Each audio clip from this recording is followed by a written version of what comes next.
আমি প্রত্যেকের কাছে একটা আবেদন করব। দুনিয়াতে মানুষ এক জায়গা থেকে আরেক জায়গায় যাওয়ার জন্য প্রস্তুতি নিতে হয়। আজকের এই মাহফিলে যে আমরা আসলাম, বসলাম, এটার জন্য আমরা একটা প্রস্তুতি নিয়ে এসেছি। যারা এখানে এসেছি, শীতের কাপড়টা নিয়ে খাওয়া দাওয়ার একটা চিন্তা ফিকিরের সমাধান করে কতটুকু সময় আমি থাকতে পারবো, মোটামুটি একটা আন্দাজে আমরা প্রস্তুতি নিয়ে আসলাম। উপস্থিত আমার সম্মানিত বন্ধুগণ, দুনিয়ার ছোট্ট থেকে ছোট্ট সমস্ত কাজের জন্য যেহেতু প্রস্তুতির প্রয়োজন হয়, ঠিক এমনিভাবে আখিরাতের যে কাজগুলো আমরা করে থাকি, আমরা যে ইবাদতগুলো করে থাকি, আপনারা বলেন সেগুলোর জন্য প্রস্তুতির দরকার আছে না নাই? আছে। যার প্রস্তুতি যত সুন্দর হবে তার আমলটা তত সুন্দর হবে। এজন্য আমি প্রথমে আপনাদের প্রতি একটা আরজ করব, আমাদের মাগফিরাতের মাস, নাজাতের মাস, রব্বুল আলামিনকে প্রিয় করে নেওয়ার এবং রব্বুল আলামিনের কাছে প্রিয় হওয়ার মাস মাহে রমাদান আমাদের অতি সন্নিকটে। এজন্য আমরা এখন থেকে বেশি বেশি দোয়া করব। সাথে সাথে আল্লাহ তাআলার কাছে আমরা বিশেষভাবে, আমি বারবার বলি এই কথাটা এইভাবেই, যে আমরা আল্লাহর কাছে এভাবেই বলবো, আল্লাহ, রমজানের প্রস্তুতি এবং রমজানের সময়টা আপনি আমাকে এত বরকত দেন যাতে করে রিজিকের পিছনে দৌড়াতে গিয়ে রমজানের ইবাদতে ঘাটতি না হয়। আল্লাহ তাআলা যদি কবুল করেন, দেখবেন আপনার রমজানের আগেই এত বরকত দিয়েছেন, রমজানে আপনাকে আর পেরেশান হওয়া লাগবে না। আমরা খুব অল্প একটা কথা আমি আপনাদেরকে যদি বলতে যাই, সালফে সালেহিন সাহাবায়ে কেরামের যুগ থেকে যদি আমরা তালাশ করি, উনারা রমজানের আগে প্রস্তুতিটা কিভাবে নিতেন, অন্তত দোয়াটা কিভাবে করতেন, তো তারিখের কিতাবের মধ্যে পাওয়া যায় সাহাবায়ে কেরাম, তাবেঈন, তাবেঈনদের মধ্যে উনারা দোয়া করতেন। রমজান যখন আসতো, কাছাকাছি চলে আসতো, দোয়া করতেন, আল্লাহুম্মা সাল্লিমনি মিন রমাদান ওয়া সাল্লিম রমাদান লি ওয়া তাসাল্লাম মিনহু মুতাকাব্বালা। আল্লাহ, রমজান পর্যন্ত আমাদেরকে পৌঁছার তৌফিক দান করেন, এবং রমজানের অবজ্ঞা হয়, রমজানের ক্ষতি হয়, এমন কাজ থেকে আপনি আমাদেরকে বিরত থাকার তৌফিক দেন, এবং এই রমজানকে আমাদের অপকর্ম থেকে আপনি নিরাপদে রাখেন। ওনারা দোয়া করতেন। এজন্য আসুন আমরা প্রথমেই আল্লাহ তাআলার, প্রত্যেকের দিল থেকে আল্লাহ তাআলার কাছে দোয়া করি, আল্লাহ তাআলা আমাদের প্রত্যেককে হায়াতের মধ্যে, সুস্থতার মধ্যে, আমাদের রিজিকের মধ্যে বরকত দিয়ে রমজান পর্যন্ত পৌঁছার তৌফিক দান করুক। মুহতারাম হাজরিন, আল্লাহ তাআলা আমাদেরকে ঈমানের দৌলত দান করেছেন। আমি একটা হাদিস থেকে আপনাদেরকে ঈমানের দামটা একটু বুঝাই,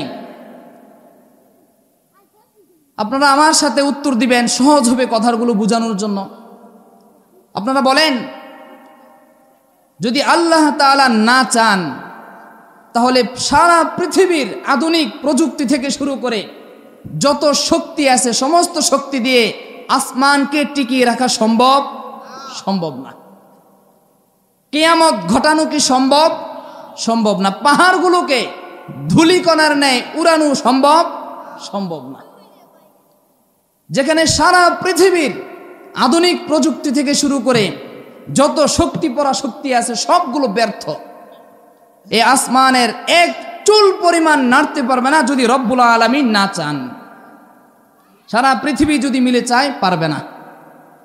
কিন্তু ঝুপড়ির মধ্যে বসে থাকা, এলাকার নিতান্ত গ্রামের কোনো এক কোনায় বসে থাকা একজন মানুষ শুধু তার জবানে, দিল থেকে, ঈমানের সাথে যদি শুধু এই কথা বলে, আল্লাহ আল্লাহ আল্লাহ, আল্লাহ রব্বুল আলামিন তার হাবিবের মাধ্যমে আমাদেরকে জানান দেন যে যতদিন আল্লাহ আল্লাহ বলনেওয়ালা একজন লোক জমিনে বাকি থাকবে, ততদিন আমার আসমান যথাযথ অবস্থায় বাকি থাকবে। আমি যে হাদিসটা পড়ছি সহিহ মুসলিম থেকে, লা তাকুমুস সাআহ, কিয়ামত হবে না হাত্তা ইউকালা ফিল আরদি আল্লাহ আল্লাহ, যতদিন আমার জমিনে একজন মুমিন বাকি থাকবে আর বলবে আল্লাহ আল্লাহ, ততদিন পর্যন্ত আমি রব্বুল আলামিন দুনিয়াকে ধ্বংস করব না। ইমানের দাম। একজন যদি আল্লাহ আল্লাহ বলনেওয়ালা লোক না থাকে, সারা পৃথিবী যতই চেষ্টা করুক আসমান জমিন টিকিয়ে রাখা আদৌ সম্ভব হবে না। এই তো বড় ইমান আমাদেরকে দিয়েছেন আল্লাহ তাআলা। এই ইমানকে হেফাজত করা, এই ইমান যাতে কোনো ধোঁকা, কোনো প্রতারণা, কোনো ইমান চুরির ফাঁদে পড়ে আমার থেকে আপনার থেকে চিনিয়ে না নিতে পারে, সজাগ থাকা লাগবে কি লাগবে না? লাগবে। আল্লাহ তাআলা প্রত্যেকের ইমানকে হেফাজত করার তৌফিক দান করুক। সম্মানিত মুসলিয়ানে কেরাম, আমি মূল আলোচনা আপনাদেরকে খুব সহজে কয়েকটা কথা বলবো। কাল কিয়ামতের মাঠে মানুষকে রব্বুল আলামিন যখন বিচারের আওতায় আনবেন, কোরআন এবং সুন্নায় আমরা গভীরভাবে যদি পর্যালোচনা করি তাহলে দেখতে পাই মৌলিকভাবে খুব সংক্ষিপ্ত আকারে এক কথায় যদি বুঝাতে যায়, আল্লাহ 4 ভাগে ভাগ করবেন। সমস্ত মানুষের বিচার কার্যটাকে কয় ভাগে ভাগ করবেন? 4 ভাগে। 1 নাম্বার, সর্বপ্রথম ওই সমস্ত হতভাগা যারা বিনা হিসেবে আমলনামা যাদের বাম হাতে মুড়িয়ে পিছন দিয়ে বের করে দিয়ে বলবে সোজা জাহান্নামে চলে যাও। প্রথম শ্রেণীর যারা সোজা বিনা হিসেবে কোথায় চলে যাবে? জাহান্নামে চলে যাবে। এখানে 2টা ভাগ। যারা বিনা হিসেবে হিসাব ছাড়াই ঠিকানা জাহান্নাম হয়ে যাবে, ওদের মধ্যে 2টা শ্রেণী। 1 নাম্বার শ্রেণী যারা দুনিয়ায় প্রকাশ্য আল্লাহ তাআলাকে অস্বীকার করে কুফরি এবং শিরিক করবে। এ কথার প্রমাণ সূরাতুল কাহফের 103, 104, 105 এবং 106 নম্বর আয়াত।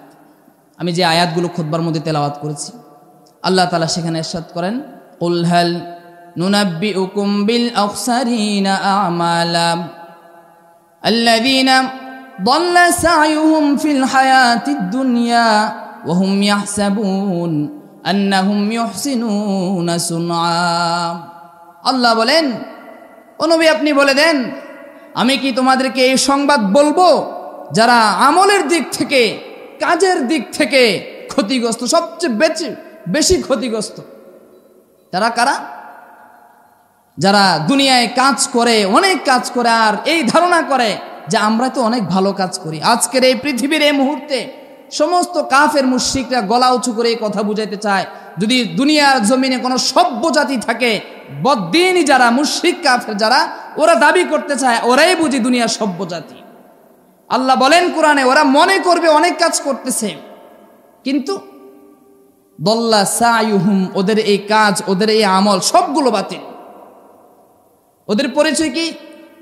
উলাইকাল্লাযীনা কাফারু বিআয়াতি রাব্বিহিম ওয়া লিকাইহি ফাহাবিতাত আমালুহুম ফালা নুকিমু লাহুম ইয়াওমাল কিয়ামাতি ওয়াজনা।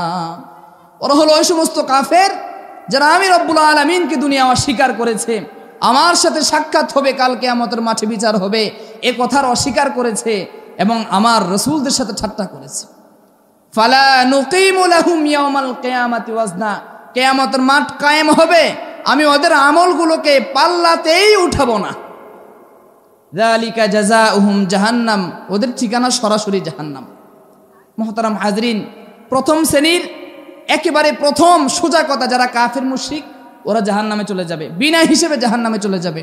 আরেকটা ভাগ আছে যারা আজকের এই মুহূর্তে সারা পৃথিবীতে বাস করে, মুসলমান নামে, মুমিন নামে আমার আপনার সাথে বসবাস করে, কিন্তু ইসলামের অকাট্য কোনো বিষয়কে, কোরআন সুন্নাহ দ্বারা প্রমাণিত কোনো বিষয়কে ছলে বলে কৌশলে, কথার দ্বারা, কাজের দ্বারা, চিন্তা চেতনা আকীদার দ্বারা অস্বীকার করে বসে। আল্লাহ তাআলা বলে ওদেরকে, ওরা হলো মুরতাদ। ওরা হলো মুরতাদ। যারা মুরতাদ হয়ে যাবে ওদেরকে রব্বুল আলামিন কাল কিয়ামতের মাঠে হিসাব ছাড়াই সোজা জাহান্নামে পাঠিয়ে দেবে। সূরাতুল বাকারার 217 নম্বর আয়াতের অংশ। ওয়ামান ইয়ারতাদিদ মিনকুম আন দীনিহি ফায়ামুত ওয়া হুয়া কাফির ফাউলাইকা হাবিতাত আমালুহুম ফিদ দুনিয়া ওয়াল আখিরাহ। যারা তোমাদের মধ্য থেকে মুরতাদ হয়ে যাবে, ফাউলাইকা হাবিতাত আমালুহুম, ওদের আমলগুলো বাতিল হয়ে যাবে, ফিদ দুনিয়া ওয়াল আখিরাহ, দুনিয়া এবং আখিরাত উভয় জাহানে। উলাইকা আসহাবুন নার হুম ফিহা খালিদুন, ওরা চিরকাল জাহান্নামে থাকবে। মুহতারাম হাজরিন, মুরতাদ হওয়ার দ্বারা একজন মানুষ কিভাবে জাহান্নামে যাবে? দেখেন, 50 বছর পর্যন্ত কোনো মানুষ যদি এ কথা বলে আমি সুদকে হারাম এ কথা বিশ্বাস করি, সুদ এটা হারাম আমি বিশ্বাস করি, জেনা ব্যভিচার হারাম এটা আমি বিশ্বাস করি, কিন্তু কোন এককালে 50 বছরের জিন্দেগিতে যদি সে এ কথা বলে যে দুনিয়ায় চলতে হলে কিছুটা সম্পর্ক রাখা লাগে, নাউজুবিল্লাহ বলেন। সুদের সাথে, জেনার সাথে, ব্যভিচারের সাথে, হারাম লেনদেনের সাথে যদি ন্যূনতম সম্পর্ক রাখা লাগে দুনিয়ায় চলতে হলে, এই কথা কারো চিন্তা চেতনায় আসে? 50 বছর জিন্দেগিতে যত আমল করেছে আল্লাহ কোরআনে বলেন হাবিতত আমালুহুম, তার পুরা জিন্দেগির সমস্ত আমলগুলো আখিরাতে এবং দুনিয়াতে একেবারেই বাতিল, একেবারেই বাতিল। একটা উদাহরণ দিলে আপনারা সহজে বুঝবেন। আপনারা অজুর ফরজ কয়টা বলেন? 4টা। আমরা অজুর ফরজ 4টা মনে করি। 4টা অজুর ফরজের বেলায় মুখ ধৌত করা, তারপরে হাত ধৌত করা, মাথা মাসা করা এবং পা ধৌত করা। কোনো মানুষ যদি আপনারা বলেন মুখটাও ধৌত করলো, হাতটাও ধৌত করলো, মাথাটাও মাসাহা করলো, কিন্তু পা ধোয়ার আগেই অজু ভাঙ্গে এমন কোনো কাজ হয়ে গেছে, তাহলে তার হাত ধোয়া, মুখ ধোয়া, মাথা মাসার কোনো দাম আছে না? নাই, কোনো দাম নাই। ঠিক তেমনিভাবে 50 বছর আল্লাহর কোরআন যদি সে মানে, সুদকে হারাম মানে, লেনদেন সম্পর্কের হারাম হালালকে সে মানে, 50 বছর পরেও যদি সে কোনো এক সময় গিয়ে আল্লাহর কোনো অকাট্য বিধানকে এ কথা বলে যে বর্তমানে কোরআনী শাসন চলবে না, বর্তমানে কোরআনী শাসন কায়েম করলে মানুষের হক যথাযথ পৌঁছানো যাবে না, এ সময় কিছু লেনদেনে হেরফের করা লাগে, ব্যবসা বাণিজ্যের সুদের সংমিশ্রণ করা লাগে, এ সময় কিছু না কিছু এদিক সেদিক করলে হয় না যদি মনে করেন, তাহলে অজুর বাকি 3 কাজ যেমনিভাবে কষ্ট করে দোয়ার পরও বাতিল হয়ে গেছে, তার 50 বছরের জিন্দেগিতে সমস্ত আমল বাতিল হয়ে যাবে, বাতিল হয়ে যাবে। এটাকে বলা হয় মুরতাদ। একটা বিষয়কেও যদি কেউ অস্বীকার করে কোরআন হাদিস থেকে অকাট্য প্রমাণিত কোনো বিষয়কে, সে মুরতাদ হয়ে যাবে, সে বিনা হিসেবে জাহান্নামে চলে যাবে। এলো প্রথম শ্রেণী। প্রথম শ্রেণীর মানুষগুলো মনে করবে কিয়ামতের মাঠে যে আমরা তো দুনিয়া অনেক ভালো কাজ করেছিলাম, হয়তো আমাদের কাজগুলো আল্লাহ তাআলা আজকে একটা নাজাতের উসিলা করে দিবে। এ কথাটা কোরআনে আল্লাহ বলেন, সূরাতুল ফুরকানের 23 নম্বর আয়াত। ওরা মনে করবে যে আমাদের আমলগুলো বাতিল হয়ে গেল। না, বাতিল হবে না, আল্লাহ দেখাবেন ওয়াকাদিমনা ইলা মা আমিলু মিন আমাল ফাজআলনাহু হাবাআম মানসুরা। আমি সেদিন ওদের আমলগুলোকে সামনে আনবো, বিবেচনা করব, কিন্তু ফাজআলনাহু হাবাআম মানসুরা, আমি এগুলোকে সামনে এনে বিক্ষিপ্ত ধূলিকণার ন্যায় উড়িয়ে বলবো যাও এবার জাহান্নামে চলে যাও, আমি এগুলোকে নিস্তেনাবুদ করে দিব। সূরাতুন নূরের 39 নম্বর আয়াতে আল্লাহ এই আকাঙ্ক্ষাটাকে তুলে ধরেছেন, ওয়াল্লাযীনা কাফারু আমালুহুম কাসারাবিন বিকিআতি ইয়াহসাবুহু যমআনু মাআ হাত্তা ইযা জাআহু লাম ইয়াজিদহু শাইআ। যারা কাফের ওরা মনে করে ওদের কাজগুলোকে, ওদের আমলগুলোকে মরুভূমির মরীচিকার ন্যায়। ওরা দূর থেকে মনে করে মরুভূমির শেষ প্রান্তে এই বুঝি পানি দেখা যাচ্ছে, পানি দেখা যাচ্ছে। ওরা মনে করবে আমরা যে দুনিয়ায় অনেক ভালো কাজ করেছিলাম, আমরা যে পুরা দুনিয়ার শাসনটা আমাদের হাতে তুলে নিয়েছিলাম, আমরা গণতন্ত্রের নামে, মানুষের অধিকারের নামে, নারী অধিকারের নামে বিভিন্নভাবে আমাদের প্রয়োগটা ওদের উপর পৌঁছে দিছিলাম, চাপিয়ে দিছিলাম, এই বুঝি আজকে নাজাতের উসিলা হয়ে যাবে। কিন্তু আল্লাহ বলেন হাত্তা ইযা জাআহু লাম ইয়াজিদহু শাইআ। মরুভূমির এই প্রান্ত থেকে মানুষ ওই প্রান্তে গিয়ে যখন দেখে এটা পানি ছিল না, ধোঁকা ছিল, ওরাও কিয়ামতের মাঠে দুনিয়ার সমস্ত কাজগুলো বেঈমান অবস্থায় করার কারণে, কুফরি অবস্থায় করার কারণে, শিরিকি অবস্থায় করার কারণে এগুলোকে কাছে আসার পর দেখবে কিছুই না, ওরা জাহান্নামে চলে যাবে। 4 ভাগের প্রথম ভাগ সোজা জাহান্নামে চলে যাবে। দ্বিতীয় ভাগ যারা বিনা হিসেবে আল্লাহ তাআলা জান্নাত দান করবেন।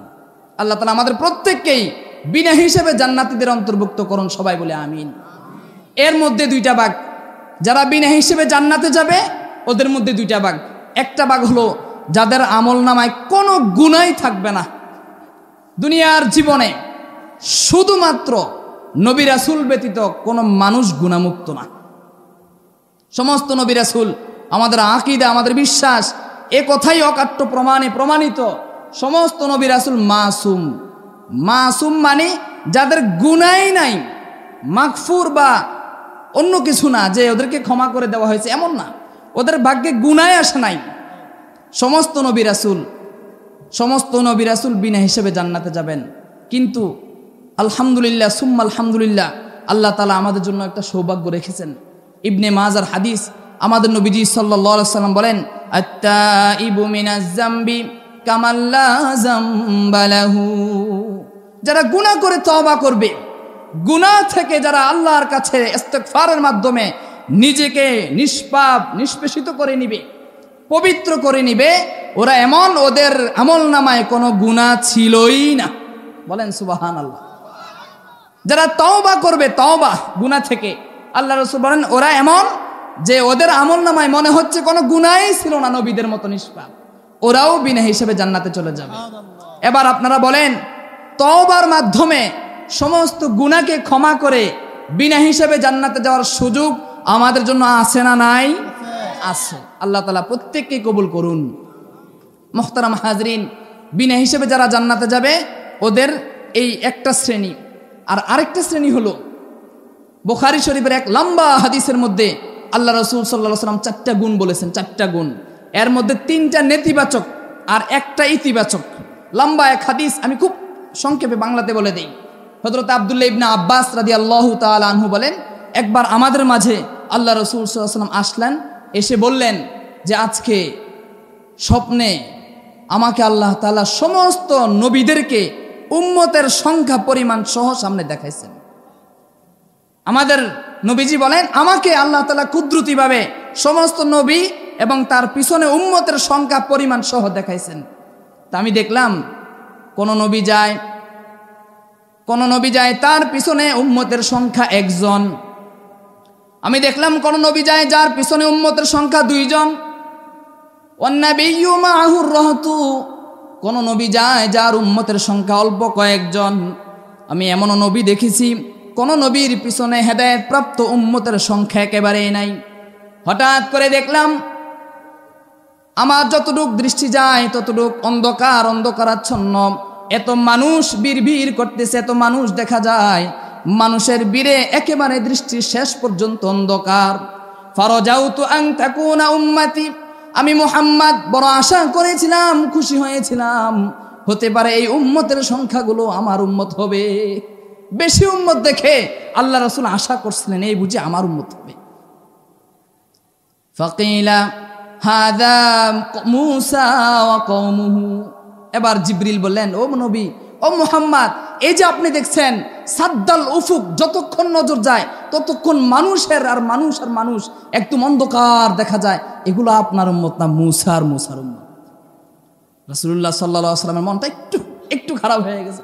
উনি আশা করছিলেন মানুষের সংখ্যা বেশি দেখে হতে পারে আমার উম্মত।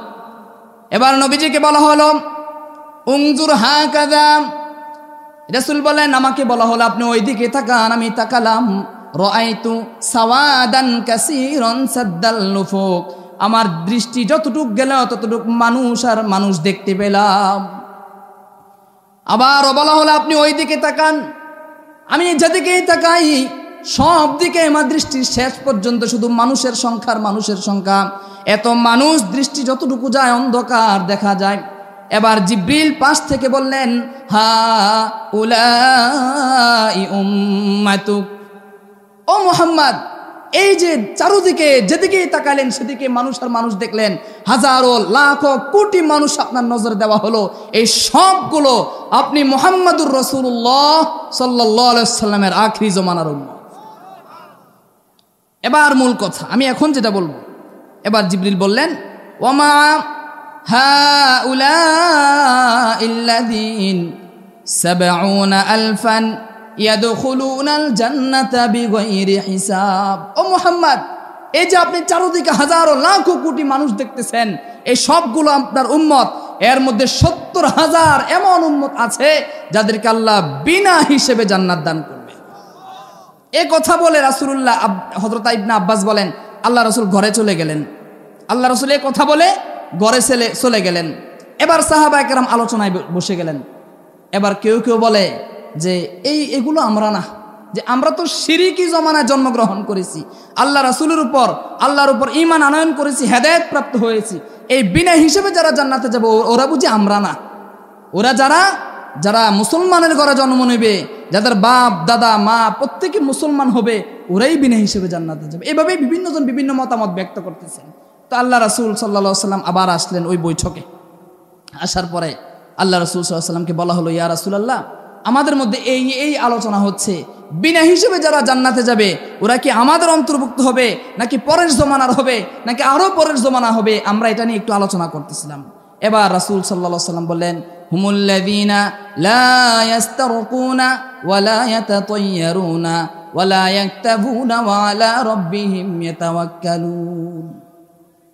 কোন যুগ জমানার সাথে সম্পর্ক না, মা বাবার সাথে সম্পর্ক না, সাহাবায়ে কেরাম তাবেঈনের জমানার সাথে সম্পর্ক না।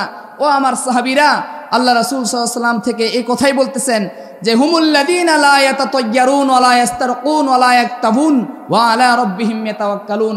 যে সমস্ত মানুষ বিনা হিসেবে জান্নাতে যাবে ওদের প্রথম গুণ, ওরা লা ইয়াস্তারকুন, তন্ত্র মন্ত্রের মাধ্যমে কোরআন সুন্নাহর বাহিরে কোনো বিষয়ে ঝাড়ফুঁক করবে না। ওয়ালা ইয়াতাতায়্যারুন, পাখি উড়ানোর মাধ্যমে ভাগ্য নির্ণয় করবে না। এবং ওয়ালা ইয়াক্তাবুন, লোহা পুড়ে কোনো ধরনের চিকিৎসা করবে না। আল্লাহ রাসূল সাল্লাল্লাহু আলাইহি ওয়াসাল্লাম বললেন, এই তিন গুণ যাদের মধ্যে থাকবে না, ওয়া আলা রাব্বিহিম ইয়াতাওয়াক্কালুন, এবং যারা রবের উপর শুধুমাত্র ভরসা করবে, ওরা যে জমানায় আসুক না কেন বিনা হিসেবে জান্নাতে যাবে। তার মানে বিনা হিসেবে জান্নাতে যারা যাবে ওদের চারটা গুণ। এক নাম্বার, ওরা পাখি উড়ানোর মাধ্যমে শুভ অশুভ নির্ণয় করবে না। এগুলো বলতে গেলে অনেক কথা আসবে, বিস্তারিত সময় নাই আমাদের। মানুষ আজও পর্যন্ত আমাদের ঘরের মা বোনেরা, আমাদের ঘরের মুরব্বী মানুষেরা কোনো জায়গায় বের হওয়ার সময় যদি পায়ে ঠোকর খায়, উষ্টা খায়, আমাদের এলাকায় বলে, তাহলে বলে আজকের দিন শুভ হবে না। যদি পিছনের দিকে তাকায়, আজও পর্যন্ত আজকের এই জমানায় এসেও অনেকে বলে পিছনের দিকে তাকালে কাজ শুভ হবে না। যদি কোনো ব্যথা পায় বলে আজকের এই দিনে শুভ হবে না। যদি কাক ডাকে বলে যে শুভ হবে না। নাউজুবিল্লাহি মিন জালিক। এ সমস্ত বদখাস্ত যাদের মধ্যে থাকবে ওরা বিনা হিসেবে জান্নাতে যেতে পারবে না। মুহতারাম হাজরিন, বিনা হিসেবে যারা জান্নাতে যাবে এই দুই ভাগে বিভক্ত। যারা বিনা হিসেবে একেবারে গুনাহমুক্ত জীবনযাপন করবে, তওবার মাধ্যমে হোক অথবা নবী রাসূল হোক, ওনারা বিনা হিসেবে জান্নাতে যাবে। আর এই চার গুণ বিশিষ্ট সমস্ত মানুষ বিনা হিসেবে জান্নাতে যাবে। দুই নাম্বার, কিছু মানুষ কিয়ামতের মাঠে দাঁড়াবে বিচারের সামনে, যাদের আমলনামায় অনেক গুনাহ থাকবে, আবার সাথে সাথে সওয়াবও থাকবে। সওয়াবও থাকবে, গুনাহও থাকবে, কিন্তু আল্লাহ তাআলার রহমতে দয়া করে, মায়া করে, কোন নবীর সুপারিশে, কোন শহীদের সুপারিশে, কোন আলেমের সুপারিশে, নামাজের সুপারিশে, কোরআনের সুপারিশে, রোজার সুপারিশে বিভিন্নভাবে আল্লাহ তাআলা তাদেরকেও মাফ করে জান্নাত দিয়ে দিবেন। তিন নম্বর শ্রেণী, যারা আমলনামা নিয়ে উঠবে, আমলনামায় গুনাহও থাকবে, সওয়াবও থাকবে, কিন্তু আল্লাহ কোনোভাবে ওদের উপর দয়া করে, মায়া করে ওদেরকেও জান্নাতের ফয়সালা করে দিবেন। যদি প্রথম শ্রেণীর বিনা হিসেবে জান্নাতে যাওয়ার অন্তর্ভুক্ত না হতে পারি, অন্তত আল্লাহ তাআলা তৃতীয় শ্রেণীর, যাদেরকে আল্লাহ কোনো না কোনোভাবে দয়া করে সুপারিশের মাধ্যমে জান্নাতের ফয়সালা করবেন, আমাদেরকে অন্তত ওদের অন্তর্ভুক্ত হওয়ার তৌফিক দান করুক। সম্মানিত মুসল্লিয়ানে কেরাম, 3 নাম্বার পয়েন্ট এটা। 4 নাম্বারে হলো ওই সমস্ত মানুষ কিয়ামতের মাঠে আল্লাহর সামনে দাঁড়াবে বিচারের কাঠগড়ায়, যাদের আমলনামায় হাজারো সওয়াব, হাজারো রোজা, হাজারো হজ, অনেক দান সদাকা, অনেক কিছু থাকবে, কিন্তু আফসোসের বিষয়, পরিণামের বিষয়, পরিতাপ, যাদের আমলনামা এমন কিছু বদখাসলত গুনাহ থাকবে, হাজারো নেক আমল সওয়াব থাকা সত্ত্বেও আল্লাহ ওদেরকে এই বদখাসলতের কারণে সোজা জাহান্নামে পাঠিয়ে দিবে। বিনা হিসেবে তো দূরের কথা, সুপারিশ তো দূরের কথা, অনেক সওয়াব থাকবে, তবু আল্লাহ তাআলা ওদেরকে কিছু মারাত্মক গর্হিত কাজের কারণে ওদেরকে ঠিকানা জাহান্নাম বানায় দিবেন। দুনিয়ায় ওরা মুসলমান নামে বসবাস করেছিল, দুনিয়ায় ওরা মুসলমান হিসেবে দাবি করছিল। এর 1 নাম্বার একটা বিষয় হলো, যারা অধীনস্থ জনগণ প্রজাদেরকে ধোঁকা দেয় এবং প্রতারণা করে। এই ব্যাপারে মুসলিম শরীফের এক হাদিস, হযরতে হাসান বসরি রহমাতুল্লাহি আলাইহি বলেন, আমরা হযরতে মাকিল ইবনে ইয়াসার, আল্লাহর নবীর এক সাহাবী, উনি অসুস্থ, আমরা ওনাকে ইআদতের উদ্দেশ্যে, দেখার উদ্দেশ্যে গেলাম। তো তো আমরা যখন গেলাম হযরতে মাকিল ইবনে ইয়াসারের কাছে, তখন আমাদের আরেক ভাই ওবাইদুল্লাহ নামে উনি আগমন করছেন। তো হযরতে মাকিল ইবনে ইয়াসার অসুস্থ অবস্থায় বলতেছেন, উহাদ্দিসুকা হাদিসান সামিআতুহু মিন রাসূলিল্লাহি সাল্লাল্লাহু আলাইহি ওয়াসাল্লাম। ও ওবাইদুল্লাহ, আমি তোমাকে একটা হাদিস শোনাবো, যে হাদিসটা আমি কোনো বন্ধু বান্ধব সাথীর থেকে শুনি নাই, আমি স্বয়ং মুহাম্মাদুর রাসূলুল্লাহ সাল্লাল্লাহু আলাইহি ওয়াসাল্লাম থেকে শুনেছি। হাদিসটা হলো, মা মিন ওয়ালিন ইয়ালি রাইয়াতাম মিনাল মুসলিমিন ফায়ামুতু ওয়া হুয়া গাশুন লাহু ইল্লা হারামাল্লাহু আলাইহিল জান্নাহ। হযরতে মাকিল ইবনে ইয়াসার বলেন, ও উবাইদুল্লাহ, যদি আল্লাহ রাব্বুল আলামিন কোন মুসলমানকে, কোন মানুষকে মুসলমানদের প্রতিনিধি হিসাবে আল্লাহ তাআলা কবুল করেন, সুযোগ করে দেন খেদমতের জন্য, নেতা, আমাদের ভাষায় মেম্বার, চেয়ারম্যান, এমপি, মন্ত্রী, সোজা কথা, কোন মসজিদ, মাদ্রাসা, মসজিদ, প্রতিষ্ঠান, সভাপতি, সেক্রেটারি, এ সমস্ত কথাগুলা, এ সমস্ত পদের অধিকারী যদি আল্লাহ কাউকে করেন, ফায়ামুতু, সে মারা গেছে, এমত অবস্থায় ওয়াহুয়া গাশুন লাহুম, সে তাদের সাথে ধোঁকাবাজি করে গেছে। সুযোগ ছিল, বাজেট ছিল, অর্থনৈতিক সাপোর্ট ছিল, সব কিছু ঠিক ছিল, কিন্তু জনগণের যথাযথ খেদমত করে নাই, যথাযথ হক পৌঁছায় নাই, মানুষের, মুসল্লির, ছাত্রদের, অধীনস্থদের, নিজের অধীনস্থে যারা চাকরি করে ওদের হক যথাযথ পৌঁছায় নাই। আল্লাহ তাআলা আল্লাহ রাসূলের মাধ্যমে জানান দেন, যদি সে মারা যায় ধোঁকাবাজি অবস্থায়, প্রতারণা অবস্থায়, ইল্লা হারামাল্লাহু আলাইহিল জান্নাহ, তার জন্য জান্নাতকে আল্লাহ হারাম করে দিবেন। মুসলিম শরীফের আরেক হাদিসের শেষে বলেন, লাম ইয়াজিদেহু রাইহাতাল জান্নাহ, সে জান্নাতের সুঘ্রাণই পাবে না, সে জান্নাতের ঘ্রাণই পাবে না। এজন্য আল্লাহ রাসূল সাল্লাল্লাহু আলাইহি ওয়াসাল্লাম আরেক হাদিসের মধ্যে বলেন, মান হামালা আলাইনা সিলাহা ফালাইসা মিন্না ওয়া মান গাশশানা ফালাইসা মিন্না। যদি কোনো মুসলমান, কোনো মুমিন আমার কোনো উম্মতের বিরুদ্ধে অন্যায়ভাবে অস্ত্র ধারণ করে, সে আমার উম্মতের তালিকা থেকে বের হয়ে যাবে। আমার কোনো উম্মতকে যদি ধোঁকা দেয়, সে আমার উম্মত থেকে বের হয়ে যাবে। জান্নাত তো দূরের কথা, আমি মুহাম্মাদুর রাসূলুল্লাহ কাল কিয়ামতের মাঠে উম্মত হিসেবেই তাকে স্বীকৃতি দিব না। ভাইও, একটু চোখ বন্ধ করে ফিকির করেন, কাকে খুশি করার জন্য মুমিন মুসলমান ভাইয়ের দিকে হাত তুলে কথা বলেন? কাকে খুশি করার জন্য আমার আরেক মুসলমান মুমিন ভাইয়ের দিকে আপনি বন্দুক তাক করেন, লাঠি তাক করেন, আঙ্গুলের ইশারা করে হত্যার হুমকি দেন?